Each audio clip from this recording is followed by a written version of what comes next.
आजच डाउनलोड करा आणि तुमच्या आवडत्या मालिकांचा आनंद लुटा। तुम्हीच सांगा ना आबा, मी काय करू? माझा इतक्या वर्षांचा भूतकाळ यो असा माझ्या समोर येऊन उभा राहिलाय। राजन, माझ्या गत आयुष्यातलं सोनेरी पान, नकळत जुळलेलं प्रेम,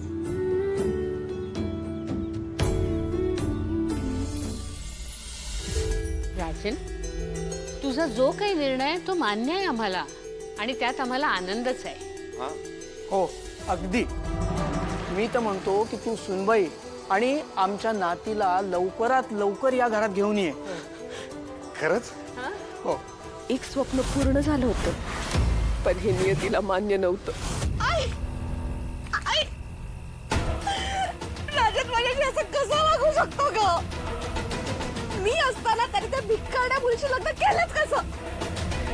तुला माहितीये त्याला मुलगी आहे। नाही, मी एक्सेप्टच नाही करणार एक्सेप्ट। Okay baby, okay. मी आहे ना, विश्वास ठेव तुझ्या आईवर। शब्द देते मी तुला, मी तुझं लग्न फक्त राजनशीच लावून देणार। पण कसं? तो तिला घरी घेऊन चाललाय। असं काही एक होणार नाही। ही कामिनी रागिणीसाठी कुठल्याही थराला जाऊ शकते। आई, खरंच असं होईल? तुला माहितीये ना, कामिनीचा डाव म्हणजे वर्मावर खाव।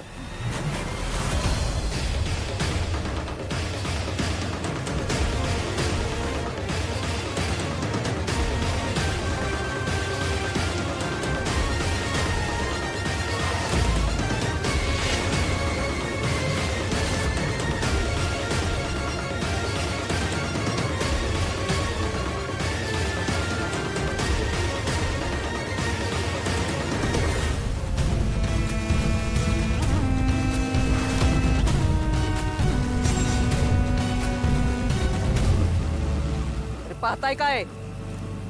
थेच कुठेतरी लपून बसल्या असतील त्या मायलेकी। शोधा त्यांना आणि संपून टाका। एका क्रूर वृत्तीनं ते स्वप्नच उधळून टाकलं। स्वप्न जरी उधळलं असलं तरी त्याचं अस्तित्व अजूनही जिवंत आहे। आबा म्हणतात जे नशिबात आहे ते होणारच आहे। आपण कधी बी हारायचं नाही। पण आता संपले समजा।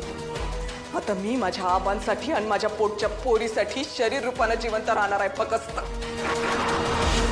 माझ्या गौरी या नावामुळे जर का माझ्या पोरीच्या जीवाला धोका असेल ना, तर मला नको ती नाव। आजपासून मी सरोज, आता ही सरोज तिच्या कमळीचं रक्षण करत। देवी आई, मला बळ दे।